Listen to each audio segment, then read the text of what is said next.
Welcome back, everybody, to the Land of Tales, Curse of Strahd. Did I write this?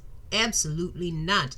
Thank you, Wizards of the Coast, for writing a very cool thing that we are all going to embark upon together. This round is PG-13. Our first one for kids, Land of Tales, check it out, is rated G for everybody. This one, PG-13, we are going to be using light swear language type situations, and there will be more horror, more terror, more ghosties, more vampires. So, welcome to the Curse of Strahd. Here we are, introducing all of our fabulous player characters. Say hello, player characters. Hello, characters. Sooner or later, we'll come up with a silly name for all of us. I don't like to prescribe to these crazy kids. So we'll see what comes about as we start playing. I invite you to enter a world. Which world? Our world, kind of. Earth 2.0. Full of craziness. Bouncing timelines. We're not going to question it. We're not going to dive too deep into it. If you're like, Doobie, what does this world look like? I don't know. Like ours, but a little bit different. A little bit weirder. It's going to be great. If you've never played D&D before, if you've never seen D&D be played before, usually it starts off with introducing these crazy nuggets that we're playing with today. But first, I will go around in the little... This isn't a circle, it's a pyramid. We're going to go through the little pyramid and introduce everybody who's playing everybody. I'm Doobie, your game master, and generally all the bad guys. We have Sophia Idun playing... You got it. I believe in you. Beef the Yerky. So close enough. Do you want to say it? Yeah, my name's very simple. It's Beetha Björky. Okay, that was close. That's what I said. It's close enough for close enough. Well, yeah. I'll take it. Okay, good. That's all you get. We have Mirakio playing Agnes Mayfeather. Gorgeous. We clap, snap. We have Gabriel Preston playing Egbert Allwhite. That's you. Stunning. We have Frank Pecoraro playing Dick the Duck Malarkey. And we have Alex O'Leary playing Amazing Grace If Sorrows Come, Maze. And we are all met. Some with crazy names and some with not. I'm going to take us through generally some sort of time frame. Timeline. Who knows? Is it real? I've never been good at history. Definitely not history that I'm making up. So just have fun. Suspend your disbelief. Calm down. We start off somewhere in Victorian England. We see a train rushing by. We see so many people milling about, going to and from in this busy London area. And we see a fairly, regular height woman wearing a large bustle, fabulous little ascot tied. I don't know if that's a costume history award. David T. Howard, don't yell at me. I'm so sorry. I forgot all the things I know. And fun glasses. Mia, would you be so kind as to describe your character? Yes. Well, I don't know who Mia is, but darling, you seem to have described me. My name is Agnes. I'm sure you won't make that mistake again. It's okay, I forgive you. My name is Agnes Mayfeather. Pleasure. I am quite tall. Although if I were to stand fully erect, I would be, some could say, suspiciously tall. And we can't have that now, can we? At least not in the company of most, darling. I always, and I mean always, carry my yellow umbrella. I have a feather in my cap. But you can see that now, can't you? My yellow petticoats are quite layered, and as the most recent hatchling, dear me, I mean child, that I was in the care of, called it Poofy. Poofy, I believe is the word. I am a nanny in the households of esteemed Englishmen, many of whom are connected to British Parliament and the newly established House of Commons. I have also forayed into the household of lords and ladies, dukes and duchesses, and other members of the royal court. I'm a distinguished and respected member of British society, and have a compassionate, if not firm hand when instructing, caring for, and training England's children. Yes, quite distinguished, I'd say indeed. You see, whenever I bid adieu to a family, I leave a Fabergé egg from my nest. I mean, my collection. And then the next day, there tends to be, and by that I mean, there always is, a knock on a door, a headline in a periodical, someone, and by that I mean the male head of the household of which I had just taken my leave, gets arrested, removed from their position, or simply falls completely and utterly out of all and any social graces within which one was previously held esteemed. And by that I mean, somehow, someone, I don't have the foggiest idea who that could be, brings to light the scandalous and or unethical and or inhumane in the legal goings-on of their wheeling and dealings. Draw whatever conclusions from that you wish. I have nothing more to say, at least inevitably for now. Thank you. Gorgeous. Just a moment. So good. Agnes, as you stand here, having just left your latest Mark's home, on your way back to your humble abode somewhere in, hidden from the public eye, with that new piece of information that you have just gathered, you see something a little strange here on the platform. One of these stairwells is starting to leak mist, thick, musty-smelling mist crawling up the staircase. It's up to you. This is not normal for this station. Do you go check it out?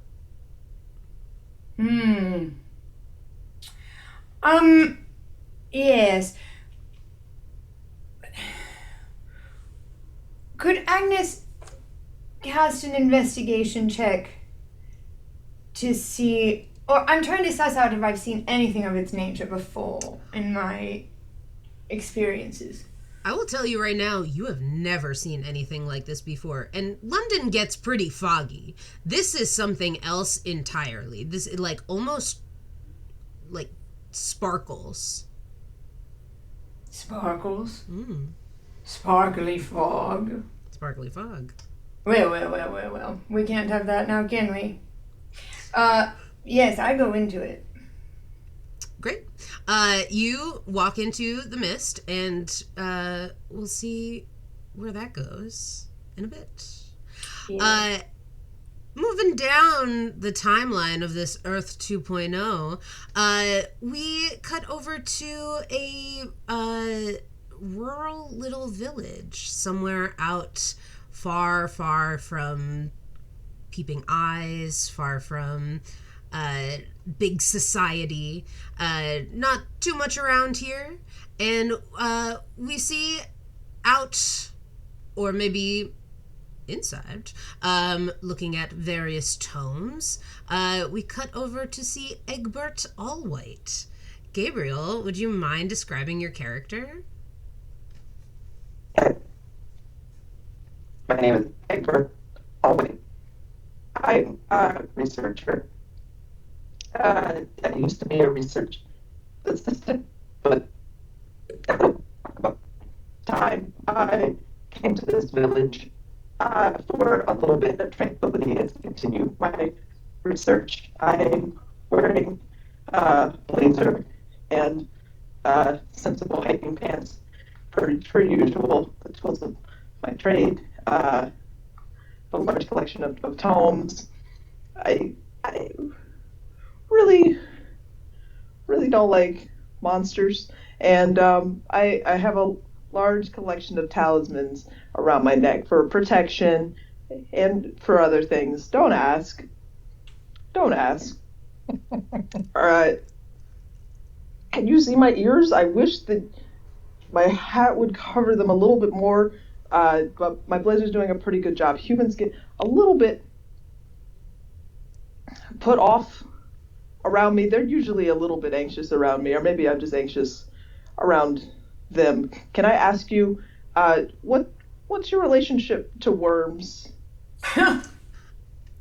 You you see there's just like a little kid digging out in the dirt next to you and looks up and is like, but yeah, I like worms. I like worms. Would you like to participate in a research project? Would very much could benefit from your insight, sir. But do I have to eat the worms? Don't I only if would you like to eat the worms? That's No. fascinating. Actually, no. No, you wouldn't have to. You wouldn't have to. Okay. You Do I wouldn't have to stop digging my hole? No, please continue digging your hole. Would you mind if I observed you digging your hole? Would that be okay? Oh yeah, that's okay. Excellent. This little kid keeps digging. Around the corner from where you are, you see like the hill dips off a little bit, and you see this like strange mist start climbing up over the hill towards you. Oh, I don't like that. You say that out loud, and the little kid goes, "What?" Is this normal for your region? Are you familiar with? Do you see the fog? I'm sorry, mister. This is just getting a little bit weird for me. Mom! He runs off in the other direction. Close my notebook. Dismayed. The mists are starting to creep up around your ankles. Oh my god. Should I run? Should I not run? Can I do a perception check? Yeah. See if I know anything about this fog. You can absolutely make a perception check. For those of you at home who have maybe never played D&D before, when people are asking for investigation checks, perception checks, there is a character sheet that is long and scary looking, so I'm not going to show that to you. But there are little numbers that they can add to all of these skills based on where they are in their adventure. Everyone here is level 1, so not a whole bunch is being added. Perception check is like, what can I see around me?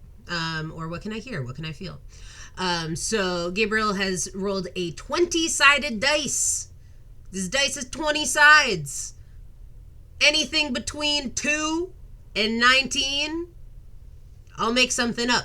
But on a 1, it's called a natural 1 or a critical fail, something silly and probably bad and ridiculous will happen. And on a natural 20, a critical success, something awesome will happen. Gabriel, Egbert, what did you roll? Natural 1. Is that our first roll of the campaign? Oh no. To people in the world out here maybe listening to this, I don't know if you have had the sort of day that I have had the past few days, but it seems like that is very like in tune with what's going on. Okay, a natural 1. Egbert. I think looking at this mist, you're like, this is bad, right? Shouldn't be here. But also, think of the research. Think of the notes you could take if you went further in and started to understand it a little bit more. An original discovery. Courage, Egbert. Okay. I shut my eyes tight and walk into the fog. You disappear into the fog, and we will come back to you in a little bit. God, dude. So good. Moving through, just incredible. The talent we get to work with, everybody, the talent. As we continue working through this Earth 2.0 timeline, we get to 1950s, New York City. Very grunge, very dark, very mysterious, very gritty. We hone in on Dick the Duck Malarkey, sitting in his office, probably? Studying. In his office. Dick, would you kindly tell us who in the heck you are? Hell yeah. Honey, I'll show you. The scene opens up with a jazzy saxophone riff that sounds like a street cat in a tuxedo playing poker. The screen is drenched with shadows with only a faint, smoky desk light illuminating a classic detective's office. The camera pans slowly over a clustered stack of papers and a half-empty coffee cup. Black, no sugar. In the thin cut of the desk light, we see a massive hand scrolling in a notebook, and it reads, "Welcome to the murky underbelly of the greatest city on Earth. The place where all dreams bite the big one. The place where the shadows boogie the jitterbug and the truth is as slippery as a greased weasel with an ill temperament. When the night is as thick as a double cross and the shadows also have shadows, one man rises above the chaos. Meet Dick the Duck Malarkey, P.I. Why do they call him the Duck? Not because he waddles or quacks. That's never happened, and if you say it did, then you're a liar. No, dear audience. It's because when it comes to navigating the sludge of this crooked town, he's got the slick moves of a waterfowl gliding through murky waters. Cool, calm, and methodically unorthodox. His instincts are sharper than a hedgehog in a porcupine parade, and his methods? Well, they're as unconventional as a giraffe doing the cha-cha on a tightrope, and as outfoxing as a raccoon in a jewel heist. Dick the Duck Malarkey isn't just any detective, he's the detective your mother warned you about, if your mother was absolutely right. So when the night is darker than the black hole that is in a coal mine and the street's secrets are thicker than molasses in January, remember, Dick the Duck Malarkey is on the case. He's the one you can count on, a stalwart guardian against the encroaching darkness. And, you see the lights kind of raise as Dick flicks a light switch on the wall, and you can see what I can only describe as a man who is truly in control of his own narrative. He is haggard in his face, and he is like a barrel of a man pushing 55 with like a massive chest and huge arms and like a rotund belly pushing over a pair of stick-thin, gangly kind of legs. He wears like ill-fitting classic noir clothes and like a poorly ironed button-up with like over-tight suspenders that are holding up an ill-fitting pair of pinstripe pants. He's got like a trench coat and a fedora on the coat rack, because of course he does. And he has this like puffy round face with like a large red nose and bags under his eyes. He has these oversized mutton chops that meet under his nose and like an unkempt mustache. And around his neck is just like it. I can only describe it as the most horrific necktie you have ever seen in your life. Like indescribably terrible. as he like shifts about his desk, he closes that journal that he was scrawling in, and you can see on the cover of it, it says "Fisticuffs, Fedoras, and Foul Play: The Glorious Adventures of Dick, the Private Dick." And he places it atop two others, notably Duck Duck Sleuths, Malarkey, and the Case of Bruce the Noose Caboose, and Shadows, Fog, and also Fog, the Duck Amuck. And he kind of leans back and he's absently mindedly winding a pocket watch that's kind of tiny in his massive hands, and he's kind of just passing the time after yet another embarrassing travesty of a case that just absolutely wrecked him physically, emotionally, socially, and spiritually, as he just is trying to pass his time. Stunning. Just stunning. As you're sitting there, Dick, you hear a on the door, and you see the silhouette of some sort of beautiful young femme type creature.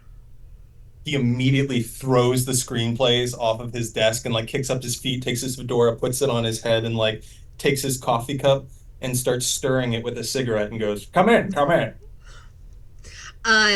The door bangs open, and you see the most gorgeous woman, just hair perfectly plaited, makeup done to a T, wearing a tight red dress, but it's noir, so you can't tell what color it is. And has a hat very similar to my own. And she kicks the door open with one shapely leg and steps in and goes, "Hey, doll. Are you Dick the Duck Malarkey?" The one, the only. What brings you into my dark office on this night, like a shadow chasing a shadow amongst the shadowy streets? Well, fella, I had quite a problem that someone told me only you could fix. And she knocks the coffee out of your hands and sits right in front of you, crosses her legs, and goes, "What do you think about that?"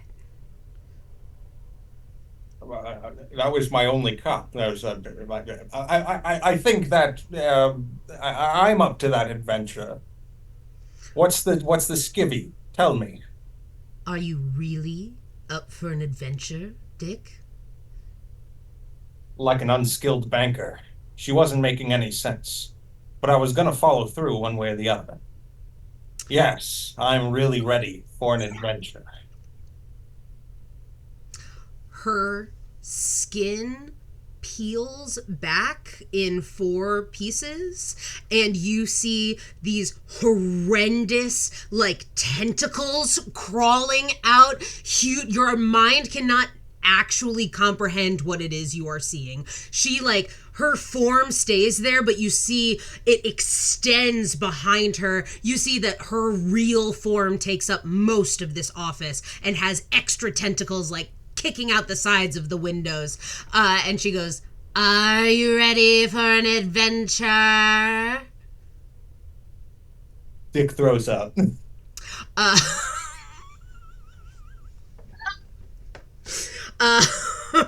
The sight before you is something so wild your mind is having a hard time keeping up with it. Do you stay here in the office? Dick is paralyzed, and he's just kind of like blubbering out half similes. She slinked in here like like in the room like a shadow on a roller skates, just all grace and confusion. She had tentacles like an octopus. He's just like blubbering and can't quite get himself straight. He's like standing up and like hands against the back of the wall, reaching for his coat and his hat and trying to get himself together. You hear the voice go, "Not the one," and the form disappears. Oh my God. I'm glad that's over, and nothing bad will ever come from that. In through the window, a strange sort of glistening fog starts moving towards you. A walk. A walk would be good. The streets are alight with fog and also fog. It's my time.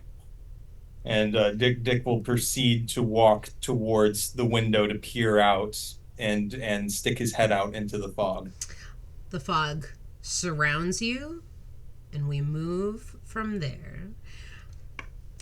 Snaps all around, y'all. You're just really killing it. Everybody's really killing it today. We move right along through this insane timeline craziness. And we move over to some part of Scandinavia. What part of Scandinavia, you may ask, Doobie? I don't know. I don't know geography. It's not a skill set of mine. So, we cut over to somewhere in Scandinavia where buildings have been erected tall and sharp, and everywhere you go, you hear the pulsing bass of gorgeous, stunning heavy metal music. Soph, please introduce your character.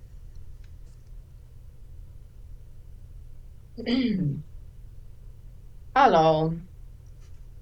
I'm Bife Björki. I am very amazing black metal lead guitar player. You probably have heard me in my band playing lead guitar. Very good at it. Actually, I'm best in all the world. I am very, very tall. Not like whoever was talking earlier is tall. Not quite tall like that. Not suspicious tall. Just regular, sexy tall. Very pale, very sexy, hot, but like also look like alien kind of. Think if like Björk was heavy metal Björk instead of weird experimental Björk. That sort of vibe. I have with me always my guitar. It's red. The only color I will ever wear is red. Everything else, obviously, must be black. What's the point of other colors? I don't know. And I'm never not playing it. If I'm bored, I'm playing it. If I'm tired, I'm playing it. If I'm hungry, I'm playing it. If I'm full of the angst, I am playing it. Always just kind of not plugged in. It's not loud. Just no amplifier. Just playing. Because that's what it takes to be the best in the world at my guitars. So that's what I do. I have on only black. I wear big black thick boots.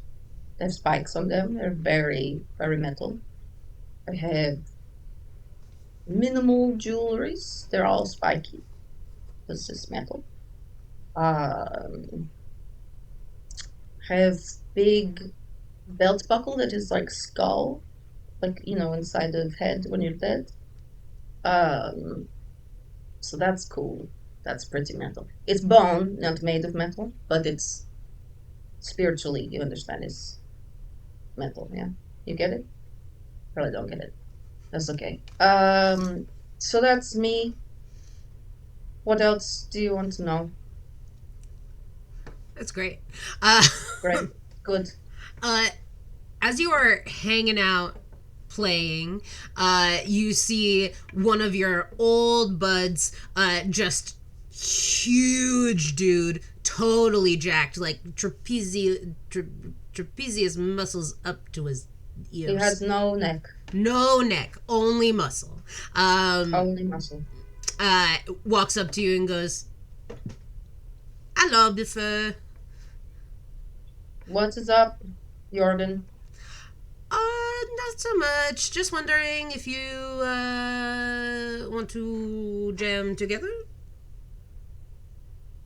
Jordan, I've told you many times I will not sleep with you. Stop asking me. That is not what I asked you. I've meant with the guitar. Oh, you wish to play guitar with me? Well, I wish to play the drums. You wish to play drums? Yes, I play Well, drums. I play guitar. And you play guitar. I do play guitar very well. I'm best at it. Okay, I'll jam with you. You and the organ, sit down and start jamming. As you do, you see, like, it's not crazy that there are mists out here. There usually are. But you see them starting to crawl towards you specifically. Yeah. That must be the mists of death. I'd like to embrace them. I will play my guitar even more metal, and I will walk myself towards the mist of death. Goodbye, Jorgen. Viva! And you disappear into the mists. Gorgeous, stunning. We'll come back to that in a little bit. Gorgeous. And as we move towards the furthest point in the future that we know of thus far, everything has fallen. There is nothing left. Few survivors roam the streets or take up shelter wherever they can. And we zoom in on Maze. Alex, could you please describe your character? Yeah. What's up? Maze. I like to fight zombies, and that's kind of my whole thing. I've got a big sword and a crossbow, and not a lot else going on. That's it. That's my whole thing. Stunning.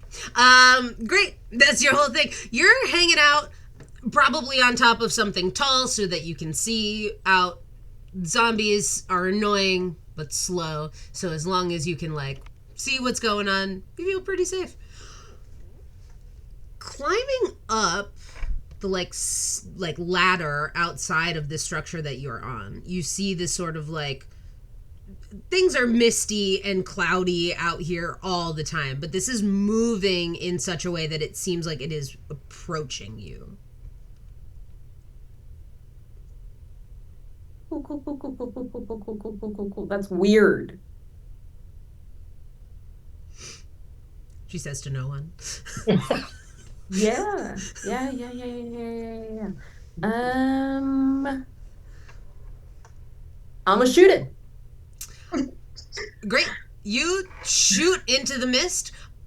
Unclear if it has injured the mist. It doesn't seem to. It keeps moving in your direction. Horrible. Well, that didn't work. I'm gonna climb down and check it out. You start climbing down. And we cut away from this to see far, far away from Earth 2.0. A barren, desolate wasteland of mists and dark, cloudy skies. Villages far and wide, nothing close to each other, and one enormous, towering castle far in the distance. And this land, ringed by mist, off of a wooded area with mists surrounding, we see all of these fabulous characters stumble out and into a clearing.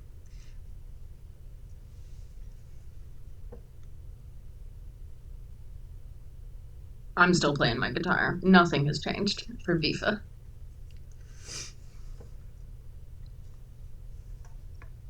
So this is what being dead is like?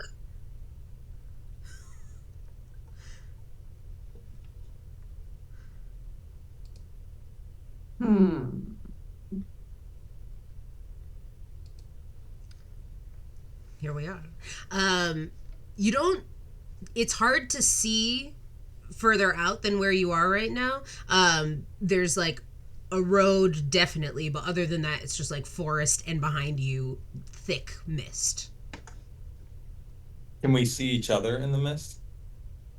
Yeah, you have just stepped out, so you're like on the edge of a road. So there's like, it's definitely not grass, but some sort of like padded down, softer material. Is it leading anywhere in particular that we can tell? You see the road goes down a bit. It is even for, you can see kind of like a lightness behind the cloud cover, so you assume that this is probably daytime, but it is incredibly hard to see down the road. You will have to like move down the road in order to see what's up. How close to each other are we?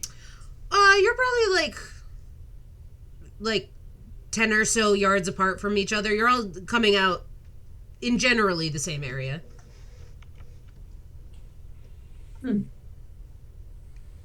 Oh, I should have come here. I should have come here. I should have not done this. I should have never done this. Why did I do this?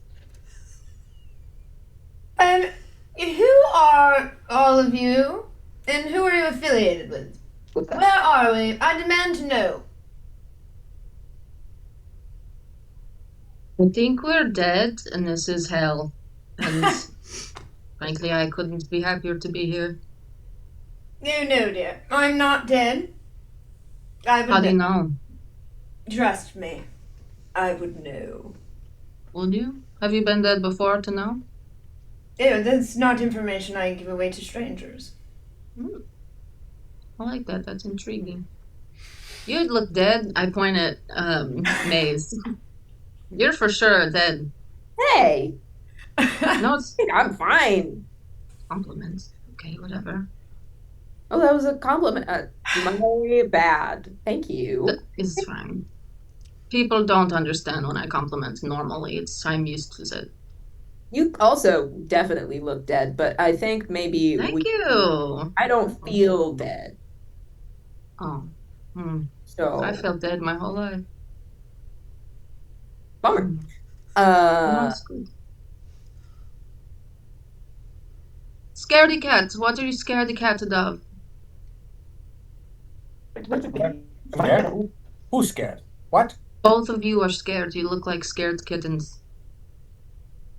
That's kind of true. They were asking me a lot of questions. But like a hungry fisherman, I kept my trap shut, lest the lobsters get out and start clawing out my eyes. I'm so sorry, sir. Have you been institutionalized before? Are you unwell?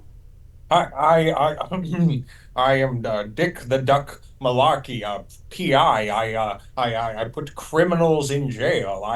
I'm the one who institutionalizes. I've never, how dare you insinuate my sanity? I'm there. Are you against the establishment that is organized government? What kind of government is there in our city streets that I once knew? This city is a messed up kind of ill-fitting jigsaw puzzle, and I'm the fool trying to fit a watermelon in the cracks. I don't know what that means, but oh good, you know where we are. What city is this? The city wrapped in fog with also more fog. I don't think we're in a city. I might be wrong. I've never actually seen one. But You're a country bumpkin or what? I'm having a panic attack. Oh, you need to be played music too. I'm gonna come. It is not helping. This very intense, very chromatic, dissonant bullshit. So soothing. It's lullaby. It's good for you. Very helpful. I can tell I'm helping to you. Good. I like Are that. you a child? I'm not. I'm a small adult. Ah, a child. I get that a Here, lot. I get that a lot. have a lemon drop. I take a lemon drop. I think it's not poisoned, is it?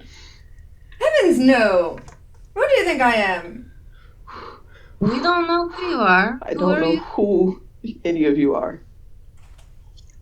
oh, I'm Maze. How's it going? Did you just eat something? Was it a worm? A lemon drop, allegedly. Oh, It tastes like okay. a lemon drop. I have a whole stash. Whoever would like a lemon drop is welcome to a lemon drop. However, I desperately need to know what is going on, why we are here, and where we are. I've told you many times it's not my fault if you're not believing me. We are dead. This is hell. We should all be glad to be here. You know what? I take it back. You do not get a lemon drop. That's fine. I don't want one. It's too sweet. I was amongst a group of fools, and clearly they needed some sort of leader, so I thought I'd step up. Hey, Oh, we're please. as lost as a cat in a cradle. Who put us here? And where's the baby? I try to very subtly shoot an eldritch blast at Dick the Duck's feet, just a little, just to like gently, just to slide some pebbles. Gently. And Doobie, you said we wouldn't fight each other today. I said I hoped you wouldn't fight each other today. Not like at him. Right. At his feet. Just at him. Oh, another man who likes to hear himself talk. Great. Hear myself talk, I barely said a thing. What? Oh, I'm sorry, dear. I didn't say anything. Agnes, please go ahead and make an attack roll. I know it's at the ground, but that is the problem. It's not at him. I swear, dude. I swear. Okay, that's a 14. Okay. I'm gonna say with a 14, you definitely hit the ground. Dick Malarkey, you see some sort of insane energy rocket out of this woman's umbrella and hit your feet. Couldn't have been me, darling. Dick's just trying to, like, on the surface, he looks like he's playing it very cool, but as he, like, whips out his cane from under his trench coat and, like, plants it on the ground, you can hear the gravel, like, shaking underneath his hand as it's just rocking back and forth.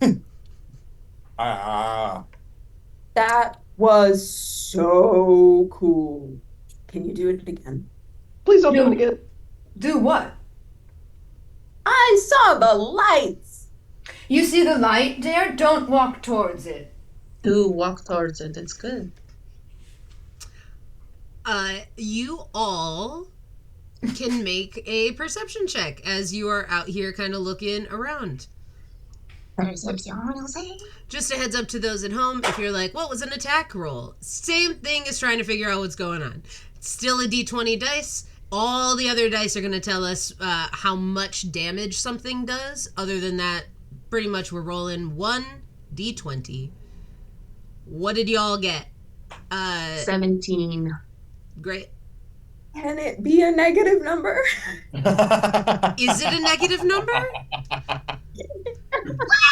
What's the negative number that you got? No. A -1? Yes. Stunning. Great. We'll get back to that in a moment. Buddy. I hear ya. Agnes, what did you get? A 14, darling. Stunning. Dick? 13. Stunning.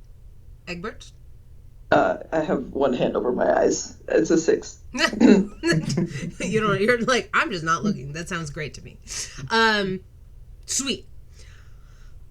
Agnes, Dick the Duck Malarkey, and Bifa, you all hear some sort of like soft crying coming from a little bit further down the road.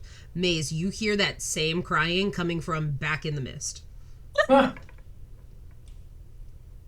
Well, immediately I'm going to turn around and go that way to find it.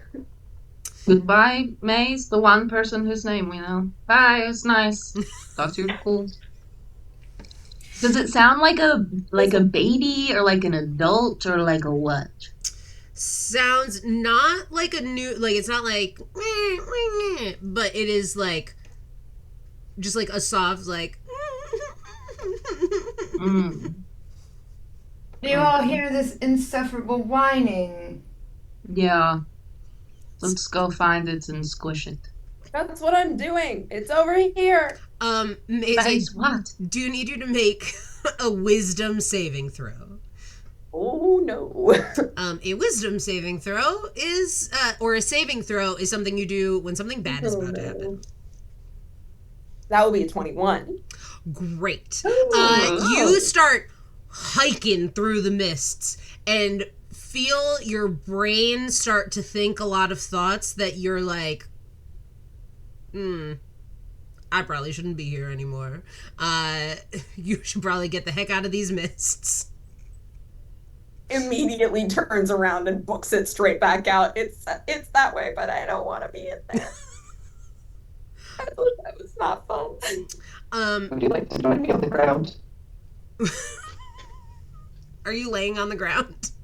Oh, definitely. Just like immediately trips out of the mist, face down on the dirt. Thanks. That was bad. Are Egbert and Maze both on the ground? Seems like it. I swish my petticoats with my umbrella over to them. Excuse me, dears, but what does seem to be the problem? Agnes, as you swish your petticoats, how hard are you swishing your petticoats? Oh boy. I would say... Are you lifting them up? Are people going to be able to see?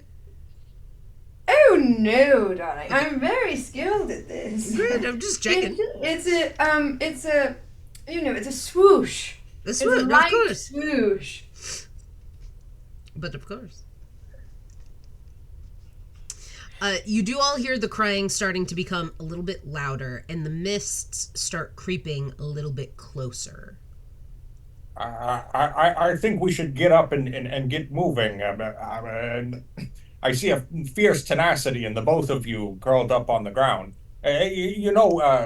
Hedgehogs curl up to be the most fierce. So I think that if you think yourself a hedgehog, you can rise to the occasion. I fell. Thank you, Dick. I don't know your name. I don't know how I knew that. Thank you for your wisdom.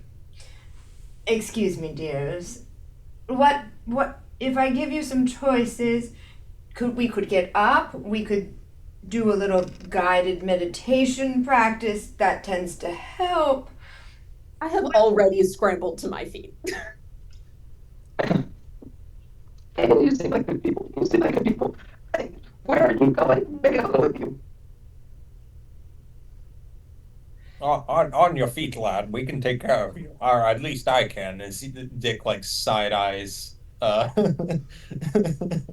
our English friend here, and lowers his eyes in suspicion as his notebook rises up and takes a couple notes. And puts He's it just away. writing suspiciously tall. I'm just gonna reach down and help you stand upright.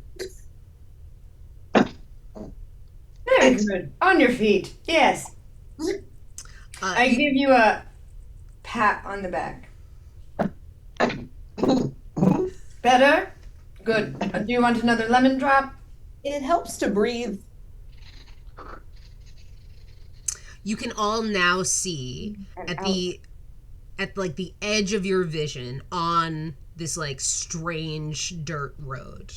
You see a little girl and a little boy. The little boy is like sobbing and clutching the stuffed doll to his chest. I don't care.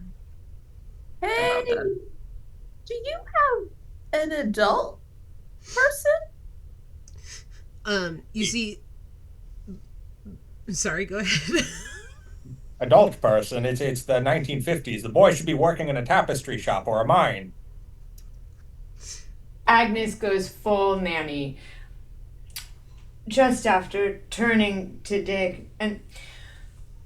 Could you please? This is not the future we want for our children. Oh, dear. And I swoosh away from him and scuffle over to the children. Hello, dears. How are we doing today? What seems to be the problem? You see the little boy points up. There's a monster in the house. Oh. Is it just like the monsters under your bed? No, it's a real monster. There's a monster in the house. What kind of monster? Is it a zombie? Is it a zombie? I don't know. You see the girl like holds the boy a little bit closer and is like, you're not exactly sure what the monster is, but there's a monster in the house. And you can all clearly see behind them where there was nothing. There is an enormous house. That's spooky. Very Well, fast. I would like to leer over the children in what I think is comforting. I do genuinely think this is. I'm sincerely trying to be helpful.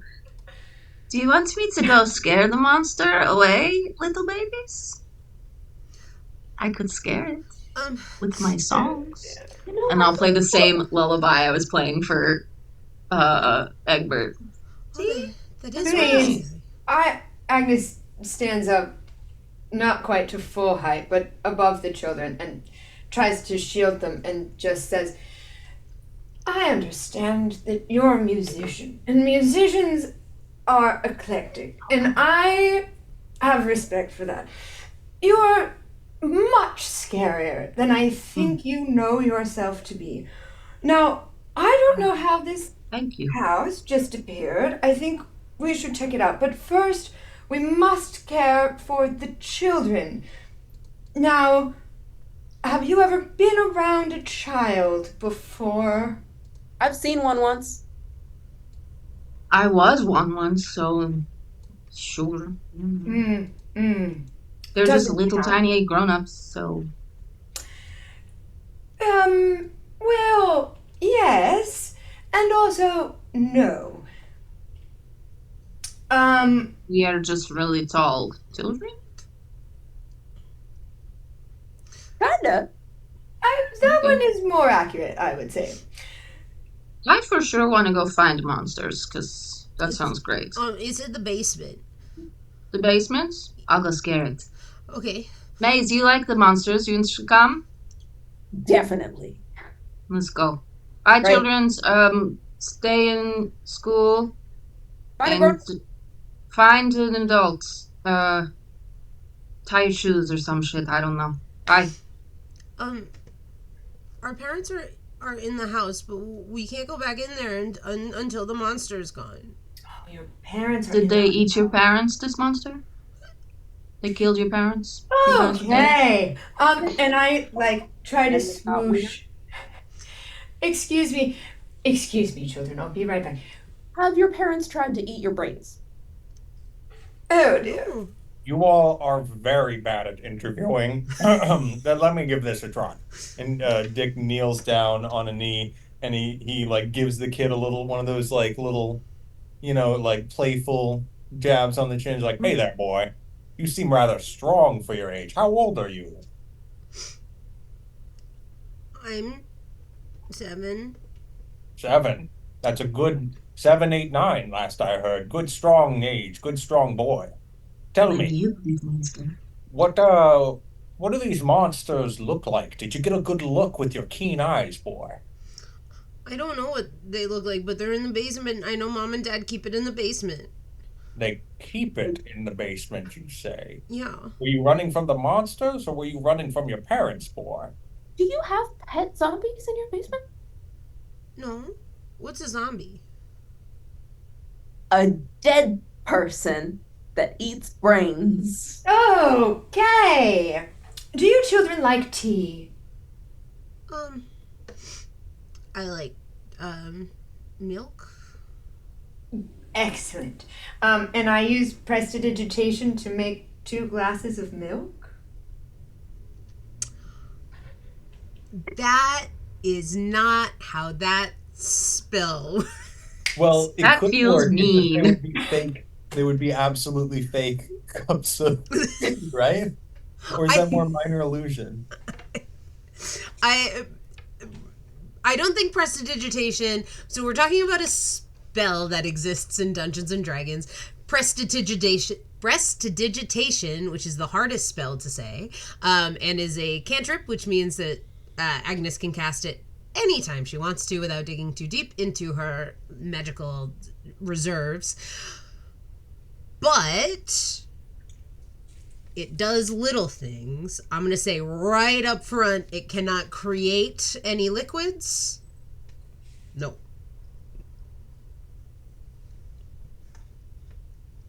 I use it to just, like, cast a little. Like, what's happening with are they disheveled? Yeah, they look pretty disheveled. I use it to, like, give a little spruce. Cool. The like, magic caster equivalent of, like, up against their cheek, right? Yeah. Like, they, like, look a little uncomfortable. And they're like, okay, but can you just go kill the monsters, please? We're on the case. Don't worry, we'll take care of it and bring you back inside once it's safe. Now, you know how to hide, right? You know how to be very safe and hidden? Yeah. Good, good, good. Smart. Killed little baby children. Now, I would offer you a cigarette, but I don't feel like I can get any. Here's a lemon drop. I thought you said it's 50s and they should be in coal mines. Cigarette No, is it's nothing. more that I only have one pack left, and I don't know where the next shop is. Fair. No smokes for you, baby. Can we go find the monster? Yeah, let's go. I'm really, really interested in finding the monsters. Dick whips out a magnifying glass and goes, I thought you would never ask. And, like, nose to the ground is just walking up the patio. We can see the house, though. Also, we know it's inside of basements. That is true. For those of us at home, these are Rose and Thorn. Not that these guys know their names yet. No, you don't. Haha. But look how cute they are. Shout out to Soph, who made them. We never asked the kid's name. Not once did you ask their name. In fact, I'm pretty sure you all don't know each other's names all that well. No. We know Maze. That's it. You introduced And yourself. I'm not rude. Mia intuited Dick, which seems correct. Frankie said that name. From the jump. Oh, okay. Okay. I thought so, and then I doubted. Incredible. Is everyone walking away from the children? Seems I started marching toward the house. I'm the last to join the group, and before I leave the children, I bend down and I, like, take a deep breath, and I'm like, whew. Okay, children. I'm so sorry for my friends. Please tell me, what are your names? You see the girl straightens up and is like, my name is Rose, and this is my brother, Thorn. And you see Thorn, like, wipes a gross booger across his whole arm and is like, yes, I'm Thorn, and you're going to kill the monsters? Well, those are very nice names, and we are going to do everything in our powers to kill those monsters and protect your parents. I just want to reassure you that we will try to do what we can to protect you. Where are you going now? Are you going to stay here? Mm-hmm. Okay. Stay here, and I can create a non-magical trinket. So I create a stuffed animal. What is your favorite animal, Rose and Thorn? You see Thorn holds out his incredibly ragged, like, stuffed doll that he has. He's like, I like Mupsy. Mupsy! Oh! What an absolute delight Mupsy is. So I can do 3 at a time with prestidigitation. So I did the little, and let's give Mupsy a little makeover, shall we? And I help brighten up Mupsy's day. And then I turn to Rose and say, Rose, what is your favorite animal or creature or character? I like crows. Oh, me too, darling. And I create a stuffed crow and give it to Rose. Wow, thanks. I straighten up. Now then, children, we will be brave, yes? Yes. We will be safe, yes? Yes. And we will take excellent care, okay? Okay. Pip, pip. And she turns. You hear Rose go, pip, pip. Egbert is less walking towards the house and more towering away from the fog that's encroaching. Both are the same thing. So you all head up into the house. There is a massive door that is wide open for you all to walk inside. And you find yourselves in the entryway. Tall ceilings, thick curtains. The outside of this house looks pretty rough. But if you peek back outside, suddenly it doesn't.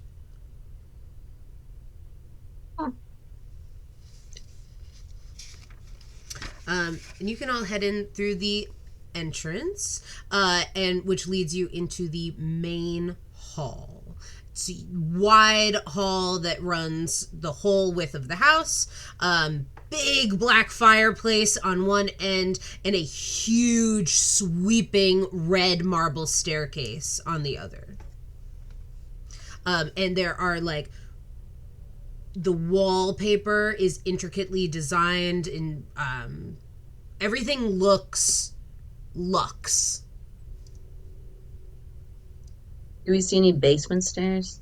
I was gonna say, can Dick do an investigation check to see if he could ascertain where the basement is? You can absolutely try to find out where the basement is. I would love to join him if I can find what my investigation is. I got a big fat 6 for investigation. A big That's old mine. You got a 5? No, it's my first natural one. Hey. Dick immediately like whips out his cane that has a mallard duck head on the top, puts it on the ground and goes, I think it must be upstairs. It's the last place anybody would look. And he starts marching up the staircase as fast as he can. Stunning. Sure, why not? With my 6, I think I kind of believed it. Like, Also, yeah, with that's your actually 6, pretty good. with your 6, you do notice that there's like a little coat room. And if you look in it, there's like just black cloaks. I take one out and put it the hell on. Absolutely. Ugh, I've never felt so beautiful in my life. Do I look good? You look amazing. Do you want one? Thank you. No, my coat is Okay. so warm. That's fine. Upstairs? Upstairs? Sure. Case. There's also a room off to your right if you wanted to look into it, but you certainly don't have to. I would love to. I couldn't hear. Gabe, what did you say? You broke up. Perception check for all bookcases. I look for the bookcase. Yeah, absolutely. 21. 21 for bookcases. But do you see any bookcases? No, there are no bookcases here. You definitely know that there are no stairs going down. And I will say with that perception check, you look at these like, you look around, everything looks like super fancy and stunning and beautiful. You look a little closer at these like floral designs on the wall, and you see that all of the like vines are choking animals. The design that you see, which looks beautiful from afar, when you get a little closer, you see is like this very gothic horror, like animals being choked by crazy vines and thorns. So metal. So metal. I like it here. This is good. Hell, it's nice. I do not like it here. That's okay. Do you want me to play a lullaby for you again? I can help calm down. That's okay. That's all right. Just No, let me thank you. know. Sure, Um, no problem. Agnes is the last to enter the house and steps into the foyer and bangs her umbrella on the ground and announces herself. Hello! I am Agnes Mayfeather and I am looking for the master and mistress of this house. Agnes, huh? I'll come out of the cloakroom in this big cloak. It is me. I am the mistress of house. Ooh. Just kidding, it's me. Hey, me, what's your name? Oh, you can call me me. I am Beefa Björky. It's surprising you haven't heard of me, but that's okay. Maze, you said? Uh-huh. Did you say your name is Beef Jerky? So close, but really very far. Beefa, Baoife, very simple. Björky, Ejo with umlauts, RK, in either two eyes or one eye with accent. Can Either I way, call you dealer's Beef? choice. Can I call you Beef? Sure, that's fine. Just to be clear, for the master and mistress of this home, I am not affiliated with these fools. I think you are now. Ooh. Just kidding, it's still me. Just for any criminals that are skulking in the dark, I am not affiliated with the loud ones and am very much sneaking around, so do not suspect that I'm here at all. Are- I would like to look in this room, and then I personally would love to go upstairs to basements. This is a big house. There are like a bunch of rooms like off of the main hall. So there's like a room to your right. What you assume is probably like the kitchen straight ahead. There's like a dining room. So up to you if you want to investigate any of that or if you're just popping upstairs. I would like to go to the kitchen. Great. I want to poke around and see if they have any snacks before we go find some monsters. It's good to do on full stomach, that's true. Always best to fight a zombie when your stomach is full. Awesome. You go ahead. No investigation check needed. There's like a fully stocked pantry here. I'm like waiting and looking around and trying to find the owners of the home, which is, as according to the children, Agnes at least believes right now it's their parents. Mm-hmm. And is looking for their parents.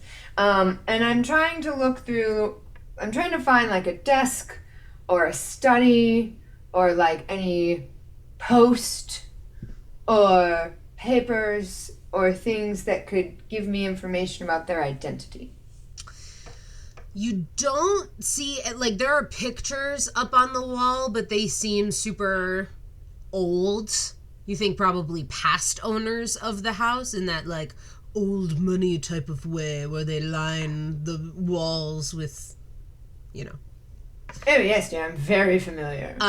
So you don't see anything on the first floor, right? There's a den, there's the main hall, there's the kitchen, dining room situation. This is like entertainment, right? This is a big house. This is where people would come to, you know, have dinner here or like entertain guests. You're thinking any of that stuff is probably going to be on the second floor. I'm also going to make my way to the second floor as there seems to be no one here to greet our company. Gorgeous. Okay, Maze. do you want a snack? Dear, I offered you a lemon drop. Please. Not a snack. Oh, what do you mean? Of course it is. Don't be Like a ridiculous. snack. Like you munch and you crunch. Lemon bar is more of a snack. So true. So true. I'm looking for like crackers and chips and all of the things that I can eat super loudly. I would take a lemon bar if that's offered. If I find any, I'll let you know. You see, these are like mostly prepared snacks, right? Like somebody, like a cook or something made them. But you do see like you do find some lemon bars. You find some crackers, some like bread. You're welcome to take any of it. Shove a giant chunk of bread in my mouth and say, I have a lemon bar. And I grab a couple lemon bars and bring them back. You bite into the bread. It doesn't taste bad, but it just tastes like nothing. That's pretty normal for me. Stunning. Same goes with anybody who eats the lemon bars. They're like just doesn't taste like anything. I don't know how you can eat right now. You're not hungry? The things that my stomach, we're trapped. I walked into some fog. There's a monster in the basement. Mm-hmm. Missing children. And you're not no food. No, not hungry. I don't understand. Sounds perfect time to celebrate with lemon bar. Oh, you do you. Yes, buddy. Upstairs. It sounds like we should go upstairs. You Oh, hear, to the basements, Dick yes. hit his knee against a table upstairs. Oh, shit. Agnes is also upstairs, not with Dick. Stunning. At the top of the stairs, you see in this big upper hall area that breaks off into other rooms, the stairway continues up. And those of you who like have made it to the upper hall, you can feel that the air is a little chillier coming from upstairs. You can feel the sort of like cool draft coming down. And you also see hanging up on the wall, this stairway is flanked by 2 suits of armor, and across the way you see framed is this beautiful image of a family. You see a stunning woman looking at her shorter but beautiful husband, and at the bottom you see the 2 children from outside. Agnes is at the top of the stairs looking at this picture and says, Rose and Thorn, there they are.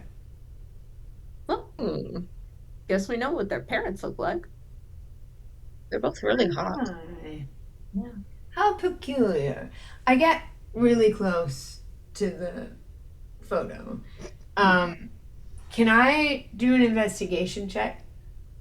Are you looking for something wrong with the photo, or are you looking for some sort of like emotional information about this family?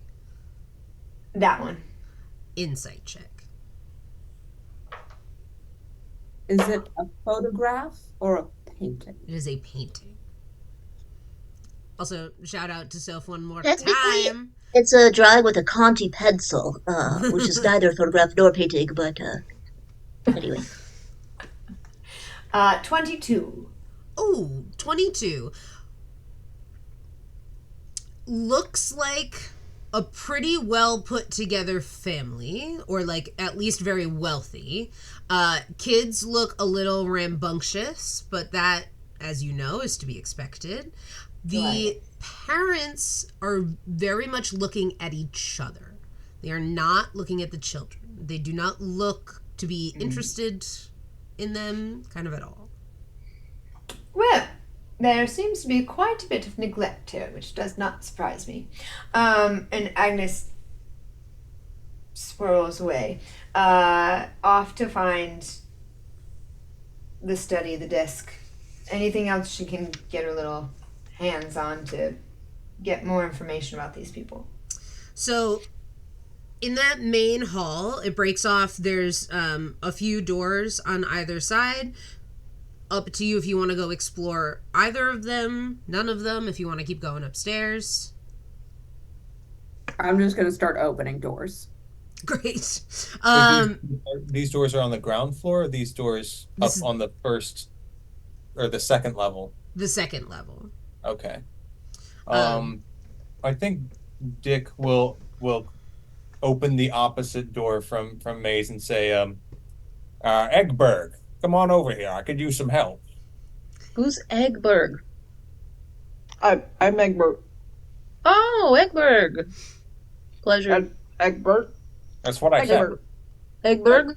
Egbert. Eggbird? Close enough. Well, I'm Beefy Jerky. It's nice to meet you. Beef eggs! It's the Close Enough crew. That's cute. Even eggs! That's so good! Just stunning. There are doors to your left and to your right. Maze, you go to the left. Dick, you go to the right. Great. On the right-hand side, Dick, you find the library. And Maze, you on the other side find the conservatory. There's like a big piano and it's a sitting room. Oh, Library. Excuse me. fantastic. I march right in. So you march right into the library. Dick the Duck Malarkey is also in the library. Mace is in the conservatory. Bifa and Agnes, where are you two going? Did you say there's 2 rooms or there are more rooms than these 2? There are Like, more immediate- rooms. Yeah, like Okay. kind of behind the staircase, there's a room. There's like a door. I'm already in there, I think, too, because after examining the portrait, I swirled around the staircase and went into that room. Great. So Bifa and Agnes, you are in just like an undecorated bedroom. Nice place for a nap. I'm gonna start rifling through the drawers and stuff, looking under the bed. Stunning. Just so everybody at home knows, I am one person and everyone here is in 3 different places. So everybody at home and everybody who's playing with me, I'm one guy. I can only do so much, so we're going to have to cut, just like a movie. So we will start with Bifa and Agnes in the servants' quarters. It's an undecorated bedroom. There's not much here. Except you see in the corner of the room, there is a dumbwaiter. Is it big enough for a Bifa to fit in?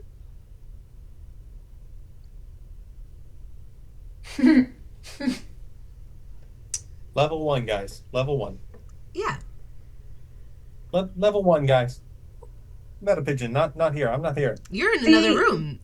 The tone with which you both are saying the words you're saying just makes me want to get in there even more. Yeah. I love, there are metagamers, and then there are gamers like Soph who don't care and want to do it anyway. I'm a curious kitten. I need to know what's inside of that. But I won't climb in yet. I'm not saying I won't eventually, but I would like to kind of poke my head in and look up and down and see if I can figure out like where it goes, what its purpose might be beyond, like if I can determine any purpose beyond just hauling stuff up and down. Sure. Like anything specific. Would that be an investigation? It would. Eh? It would. It would. I could find me dice. Okay. Nope. That's caught. Oh, 18. Looks like it goes up and it looks like it goes down. Well, looks like I can fit. I'm gonna get in. Great. You get into the dumbwaiter. Agnes takes her umbrella and puts it on the cloak, on the end of the cloak, to stop Bifa. You know what? On second thought, I don't know if my guitars can comfortably fit in. So Agnes I'll says think about that. nothing. I'll think about how to fit guitars in. Because I tried to goes in, I couldn't. Yeah. I'm not gonna do it if my guitars don't goes. It has nothing to do with anyone else saying anything. Or putting umbrellas on any part of my clothes. Stunning. Do you want to go in? Agnes just removes her umbrella and turns away. This room is so small. Are you just hanging out in here? Are you going back? So I'm still trying to piece together what kind of people they are and what, like, can I do any sort of investigation check to see if I can suss out anything that might have happened here or anyone who might have stayed here? Like, I'm kind of muttering to myself, like, yes. So they might have had servants, or perhaps this was the nanny's quarters. Like, I'm trying to figure out. I'm going to tell you straight up, in this room, you're not going to find any of that information. There's nothing here. There's a trunk with some servants' clothes in it. There's this dumbwaiter. And a bed. End of things in this room. You're welcome to make an investigation check if you think something might be hidden. But upon glancing in here, moving about... Yeah, I would like to do an investigation check with a special eye to the trunk. Sure. While she's doing that, I want to just take something that seems meaningless and trivial out of the trunk and just put it on the dumbwaiter and send it down. It is all that's in there is a servant's uniform. You can send it downstairs. Great. There's a little bell on the side. What'd you get, Agnes? Natural 20. Natural 20. Here's what I'll tell you with a natural 20. There's nothing in here. Nothing here, but because it's a natural 20, and if any of my kids are watching, they start yelling at me, there's another room on this floor that might be able to give you more information, especially because you were looking for stuff like papers. I think you probably noticed that the other room is a library. Oh, great. Nothing in here. And I go around the staircase and into the library. Great. I'm going to ring the bell one more time and follow her. And you pop into the library. Before we go over to the library, I want to check in with Maze in the conservatory. Maze, this is a stunning room. Big piano, huge harpsichord in the corner, like sitting chairs. Gorgeous. I have never seen a piano in my entire life. I have no idea what it is, and immediately just start poking at it. It goes boom, boom, boom. Just so immediately enthralled and fascinated by the fact that this fucking thing makes noise. Just bing bong. Everyone in the library hears bing bong, bing bong. The sound of jazz. I'm not gonna stop. I'm just gonna keep doing that for a while. This A-tone was nice. Cool. While Maze is in there blink blonking away, let's cut over to the library. Big red velvet drapes on all of the windows. Huge, comfy, overstuffed leather chairs. Bookshelf on bookshelf on bookshelf, Egbert. So many bookshelves. There's a desk with stuff on it. That's about it. Before Agnes and Beef get into the room, Dick kind of like pulls Egbert next to him and goes, Egbert, I wanted to investigate with you, but also needed to talk at you real quick. Needed to chop the chin, if you know what I mean. You mentioned earlier that you're scared, that you're frightened. I think that makes you the sanest one out of this group of people. We got dropped into a crazy world, and nobody else seems to be reacting with any kind of sense of normalcy. I want to make sure you know that I see you and I'm watching your every move. I got your back, man. Do you have mine? I have yours. I have an intention that my body doesn't ever fully follow through with, but I'm really glad that we're not going to the basement. That seems really smart to me, because if there's a monster in the basement, then we shouldn't go down there, obviously. So, Egbert, I hear you. But what I'm really hearing is there's a vicious killer deep inside you. I've seen it within myself. You've got the stuff, my man. You've got the stuff. I can really see that you've got a ferocity between those eyes. And we're gonna go down to the basement. I hear you, but we're gonna pretend like we don't want to. That's a smart play there, man. That's the opposite of what I said. Just so anybody in this house who's overhearing our quarry, we are not going into the basement. Right. What? And Dick will make his way over to the desk and start leafing through whatever he can find there. Go ahead and make an investigation check. With Egbert is welcome to give you the help action. We can check out some books. Or you can check out some books and look for yourself. It's up to you. I will give Dick the help action mostly so that he stops talking to me. Stunning. I love Egbert. For those at home, the help action gives someone what we call advantage. So when you roll your d20, you actually get to roll it twice and take the higher of the two numbers. What did you get there? 21. 21. You rifle through this desk. Lots of like boring bookkeeping stuff, like house finances. You see like some plans for the next dinner party that they have. But in a drawer, you find a big, heavy iron key. What do you make of this, Egbert? Seems suspiciously out of place. Seems like somebody that would want something locked up that shouldn't be let out at all or ever interacted with by anyone who doesn't have the key would have a key like that. Should we put it back? It seems ominous, like a spider in a toilet bowl. How did it get there? And why is it spinning its sinister web here? Wow, new fear unlocked. Thanks. I think Bifa and Agnes walk in as I was Dick is gonna holding say up the key. that line Exactly. You have spiders in your toilet? bustles into the library.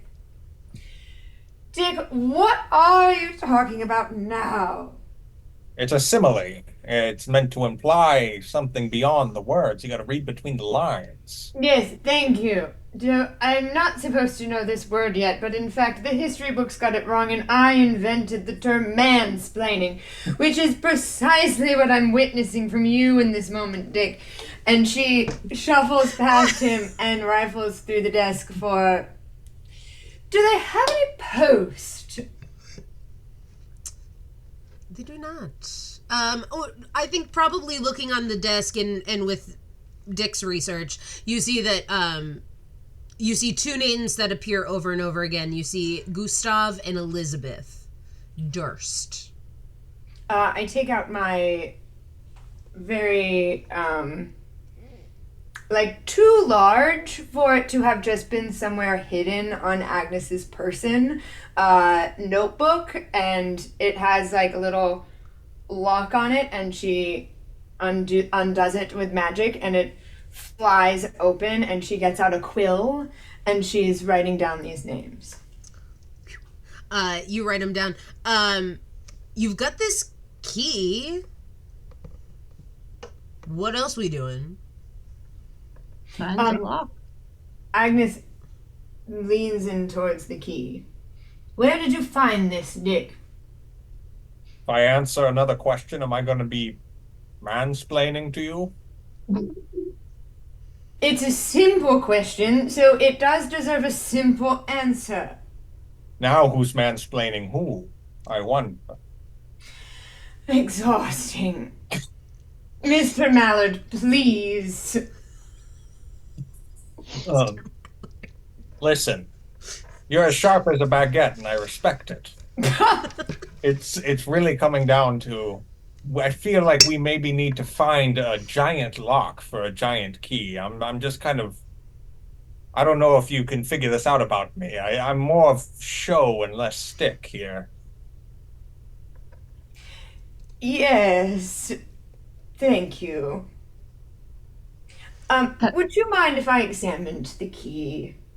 Well, surely. There's no reason why I wouldn't trust you. Thank you. Just gonna check in with Egbert over here. Egbert, downstairs you said you were looking for bookshelves. You have found them. I run my fingers over the spines of the books, looking specifically for first editions and rare volumes, especially those with respect to curses and monsters. Go ahead and make an investigation check.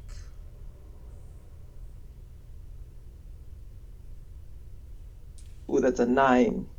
I will say Bifa is also here. I don't know if you're staring at the key or if you're more enthralled with what Egbert's doing. I would be happy to do a little helping. Gorgeous. You can go ahead and re-roll that. See if you get something higher. I did not. You look I think I played the same song, My Lullaby, to you again, sincerely trying to help. You run your fingers over the books. You see, like, lots of first editions, like, very, like, old, wealthy people books. No curses. You don't see anything on curses. Boring. You don't really see anything on magic, kind of, at all. I'm gonna cut from here for just a sec back to Maze. Maze, I think in between you're like, ding, ding, ding, ding. I would like you to make a perception check with advantage. I won't tell you why you have advantage, but something's giving you advantage. Spooky. He's a scary house. Well, that's a 6. With advantage? Yeah. Buddy. Cool. It's like cold, and you can kind of hear something upstairs, but you're not sure what it is. Cool. I'm already bored by this, so I'm gonna go back to where the library is and hey guys, I think I might have heard something upstairs. What Interesting. sort of thing? I don't know, it's just like very vaguely sort of a noise. Can you repeat the noise? Like when you go to a mechanic for your cars and you have to go like, here's the sound it made. Like that. Huh? Yes. It's Entire hot. town. I'm just gonna go check it out. So I'm gonna go upstairs now. Yeah. Immediately just turn around, walk back out, and go. Bye. Have we seen any locks on this floor or where we came from that would seem like the right size for the key? I don't think you've seen any locks at all. Okay. I think Maze, keep a lookout for locks on doors and other things. Maze, Right I'm behind right you. behind you. And I put the key in the air and flutter out of the room. And I pause at the doorway and turn around and say, Will? Real quick before I go upstairs, if I'm standing at the top of the stairs that we came up, can I see like the front door area? You can see down to the entrance, to the like main entryway, but you can't see like where you came in. Can I go? I want to go like ideally not all the way downstairs, but like halfway, because I do want to follow. That's like I do want to go upstairs with everybody, but I just want to make sure the front door is still there. I don't have a Sure. good feeling. You can bop downstairs. Go ahead. I don't think you have to roll for this. You like pop your head down. The door is there. Does it look how it looked when we came in? Yeah. Does it have big lock? It doesn't have like it has a regular lock on it. Okay. You'd have to go all the way down to investigate, but it looks regular from where you are. I still don't trust it, but if it's there, I'll come back later. I'll go upstairs. Everyone at home, you're seeing the I'm so terror scared. that I've instilled in these players. So filled of fears. They're so scared. Yeah, okay. here in my dumb brain. so Maze, Bifa, and Agnes move upstairs. Egbert and Dick, what are you two up to?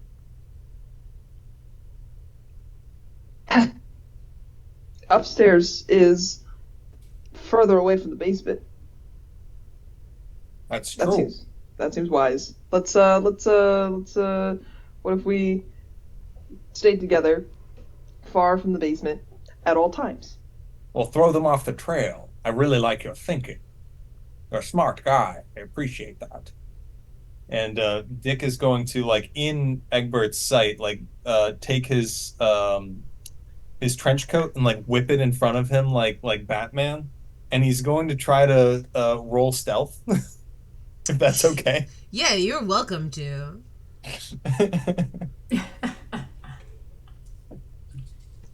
Okay.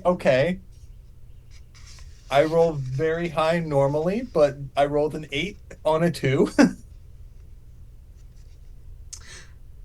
Great. So sneaky. You're just sneaking all over the place. Egbert, I'm still here. I'm just right behind you. Nobody will see me coming. So I'm genuinely made slightly more brave by the ridiculousness. Dick, you are rocking really loud. I can hear you all the way here. Oh, hey, Dick. No answer for this. Great. So you all make it up to the balcony. The big spiral staircase ends here. And at the top you see doors going off in a few directions. And you see across from you, like as you climb up the steps, the wall across from you, there's like a really polished suit of armor. Oh, I want to go look at it immediately. Mace, can you look inside it? Make sure there's not persons. And I lift the visor on the helmet. Okay. You lift Thank you, Mace. the visor on the helmet. And I need everyone to roll initiative. Yeah. I knew it. Initiatives. Oh, I'm not so good. Initiative, for those of us at home who don't know what the heck is going on, means everyone's going to roll a d20, add their dexterity, which is how fast they are, and that will determine who goes first in fighting this armor. 13. we add dexterity as in not the saving throw number, but the one in the little oval number. Correctamundo. Thank you. I have a dirty 20. Dirty 20. Nasty little 20. Oh my god. Who else? Who else got a number? 19. Did you say who else got a number? Yeah, who else got a number? Maze? Okay. I was like, wait. Maze, what did you get? I got a letter. I don't know if you caught it, Doobie. I had 13. Awesome. Not Agnes? a music note. A 12. I got a 22. Great. And I didn't take out my dice like a doofus. You didn't think we'd get here, huh? I really hoped you did. You really hoped we did or we didn't? You know, for people who are just like so cautious, you went right up to like the one thing that could kill you. Egbert said go up. We're going up. I heard a sound, and Mazes is just the dumbest baby girl on all the land.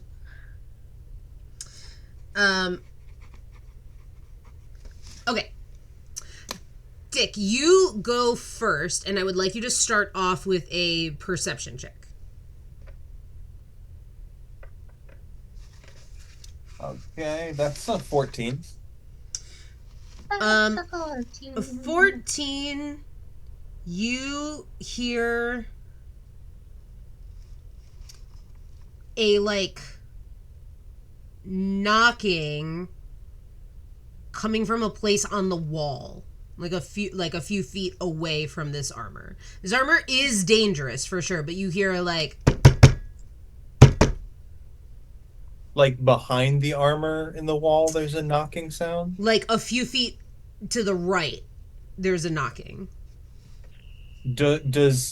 Am I aware that the armor is dangerous yet? The sequence of events is Yeah, Maze got close to it and it starts moving. okay. Ho hum tiddly tea. Pirate's life a life for me. Let's see. I'm going to use where is it? Before you get too far, I do just want to let you know you exceeded the perception check by the amount that you needed to. So not only do you hear that knocking, you see that there, like, the wall doesn't line up the way it's supposed to over there. Ah, excellent. And I'm assuming since Egbert and I showed up late to the party, we're a little ways away. Yeah, you're probably right at the top of the stairs. So it's like probably 30 feet between you and this part of the wall and like 20 feet between you and this armor. Okay.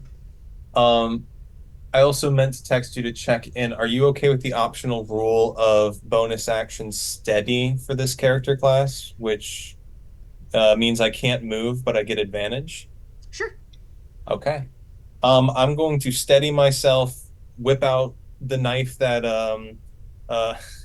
Noose the Caboose stabbed me with, and I'm going to hold my action to throw this knife at whatever comes out from what I'm assuming is a door in the wall. You're holding your action there. Go ahead and make an insight check. Okie dokes. That is a 15. I think with the insight check, you're getting less of a, like, something's gonna explode out of here, and more of a, like, this is a way out of this situation. Copy. I'm picking up what you're putting down. In which case, in which case, okay. Dick is going to, tap Egbert on the chest and go, "Hey, watch this, man. I got this. I got this under control." And he's gonna barrel down the hallway and like he's going to stab at the suit of armor. And instead of that, he's gonna hard cut to the right and smash into the wall. You smash into the wall, a door opens, and you see a staircase leading up. I immediately trip on it and start trying to scramble up it. Cool. That is your turn. Everybody saw Dick the Duck Malarkey look around, run into a wall, a secret door opens, and he is running upstairs. Upstairs. Before we start going through initiative order, is everybody just following Dick, or are people still engaging with this? The only person who has to engage with this is Maze. Is it still moving? It is moving. Maze is like up Threateningly? close. Yeah, threateningly, for sure. I have a question. I don't know if I'm allowed to know this, or I don't know. I would like to follow Dick if Maze looks like she can handle this. Would my read on the situation be like, that's threatening, Maze has got it, or like, flee, like this could get out of hand, might need some backup, put out this fire first? Make an insight check. Okay. Or a survival check. Insight or survival, you said? Alright, that's fine. Which one's better? Insight's much better. Let's do that. Well, that's a big fat 6. Maze looks tough. Oh, bye! Cool. Maze, you look tough. Bye! Bifa runs I am. Ooh. Egbert, what are you engaging with this, or are you just trying to run after? I make a perception. I look closely at the suit of armor to determine whether or not there's anything monstrous about it. Sure, make an insight check or investigation. That's gonna be a 3. Ooh. Looks scary to you. I'm gonna go back downstairs. Bye. Egbert, no, come back. I can play you lullabies again. Come Oh my back. god. What? I can't hear you. Go get scrambled egg. Okay. That would bring us to the armor. So the armor is going to make an attack. Where'd my dice go? Under my 18 notebooks. Nobody lived like this. 20 to hit?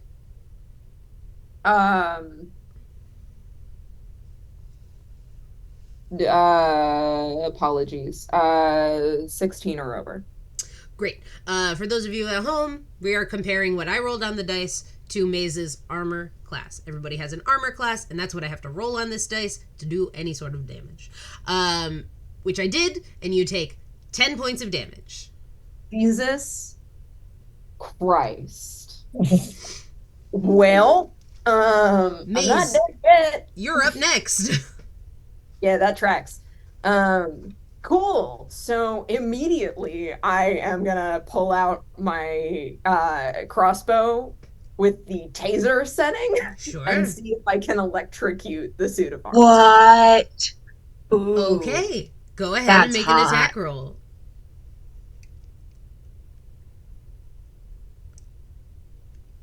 $22. Was that a nat 20? No. Okay. 22. This thing's gonna make a Constitution saving throw. And rolls a natural 3. Fails, electrocuted. I'm gonna say it stops moving. For how long is this thing going to stop moving? Unclear. But currently, not moving. What do you guys want to do? Bifa and Dick are halfway up the stairs. So If I may, so sorry, if I may real fast, in my head, I did not say this out loud, but in my head, I was still at the bottom of the stairs, about to head up, but within eye line of Maze, if you'll allow it. Sure. Okay. I've been in the room with Maze the whole time, and Maze, excellent work, dear. Are you injured? Oh yeah. Real good, actually. For sure. Let me see I the damage. definitely am gonna need help going up those stairs. Where are you hurt, dear? Oh, just everywhere, basically. Are you I'm bleeding? mostly groaning. Hmm. I don't think so.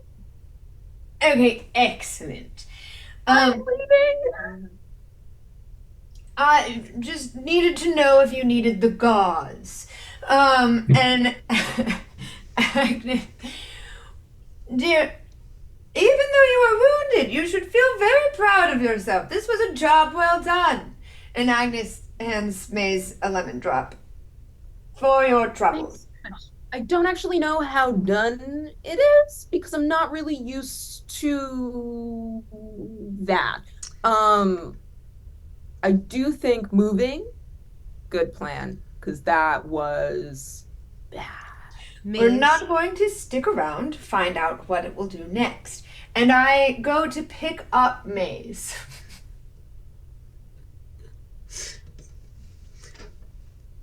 Can you? Yeah. Do you mind? Okay, I have a few questions. Maze, did you eat the lemon drop? Oh, definitely. Agnes, what is your charisma modifier? Yes. Thank you, Doobie. You're the best. Don't ever let us tell you otherwise. 3. Maze, you regain 4 hit points. Big. Munching on that lemon drop. So, Egbert is running back down the stairs. But it does seem like everyone else is going up the stairs. I'm going up the stairs, preferably with Maze in my arms. Great. Is So anyone that's going... actually like firefighter carry. Gorgeous. Is anyone going to yell to Egbert to tell him the plan? Egbert! I'm playing him my lullaby still.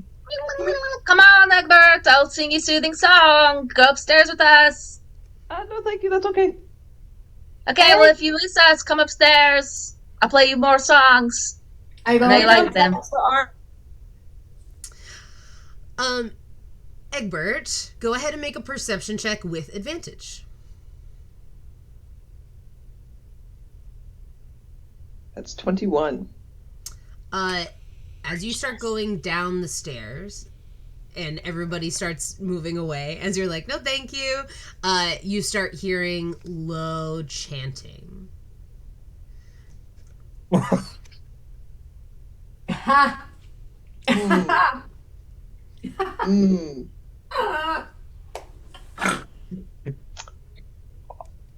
On second thought, I'd like to join you very much. Thank you. I'm standing right next to Bifa. Right before you said that, Juby, I was gonna say that I turned to Bifa and said, "Wait for it." I don't have a feeling he will last long. Oh. Oh, so it was. You do like the lullaby. I'll kind of like sidle up closer, play it a little louder for you. You all see the armor start to like twitch again. Oh, time to go.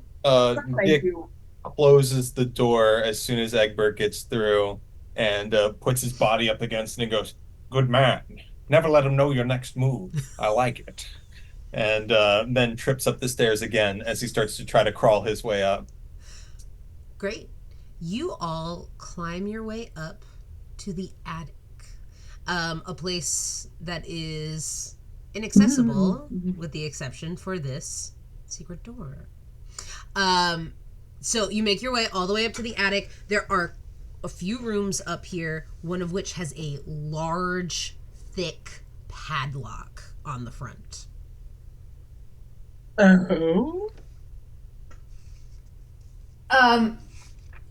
I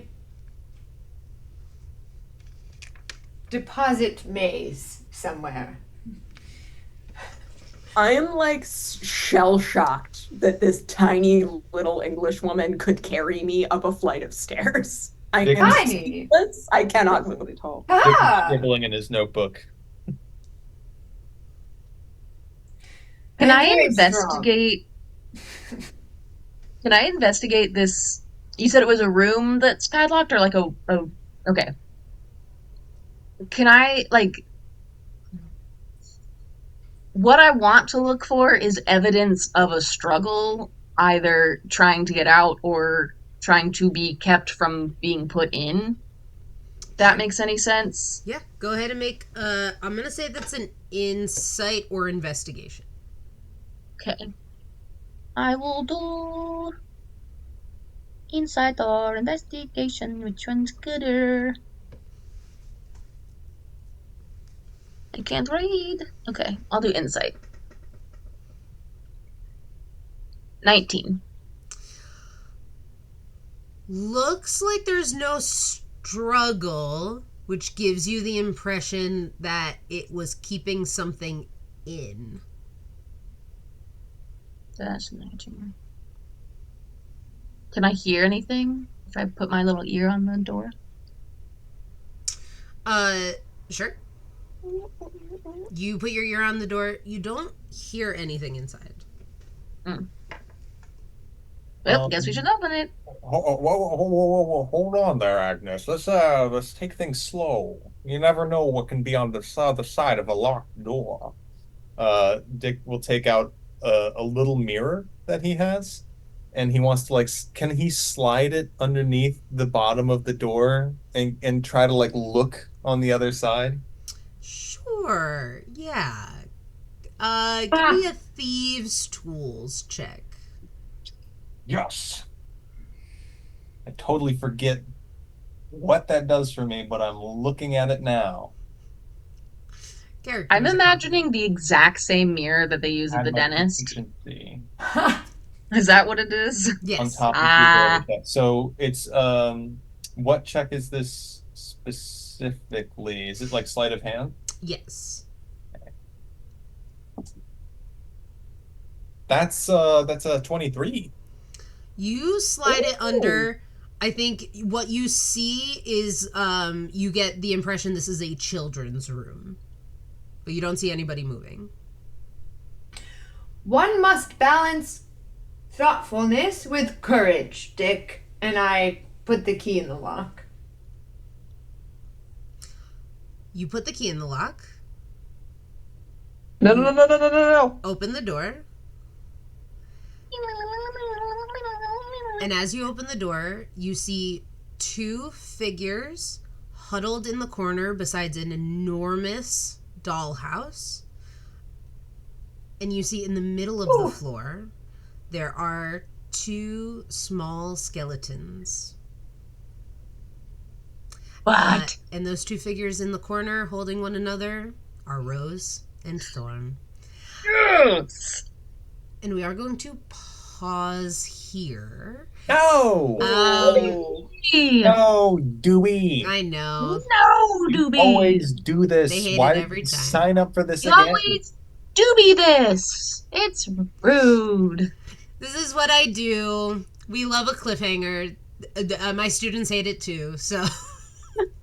I'm just You know. gonna not watch this until all the episodes come out, and then I can just binge the whole thing. There you go. Yeah. That's for that, you. Doobie. So, join us not next week, but the week after to continue this thrilling, spooky tale. Everybody say goodbye, audience. Goodbye, audience. See you next Thursday. Next Thursday, 2 Thursdays. Yeah.